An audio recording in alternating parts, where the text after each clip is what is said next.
மனதில் நின்ற காதலியே மனைவியாக வரும்போது சோகம் கூட சுகமாகும், வாழ்க்கை இன்பவரமாகும். உன் வாழ்வில் செல்வங்கள் எல்லாம் ஒன்றாக சேர்ந்திட வேண்டும்.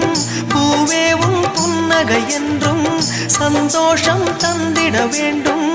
ஆசை காதல் கைகளில் சேர்ந்தால் வாழ்வே சொர்க்கம் ஆகுமே. ஆசை காதல் கைகளில் சேர்ந்தால் வாழ்வே சொர்க்கம் ஆகுமே.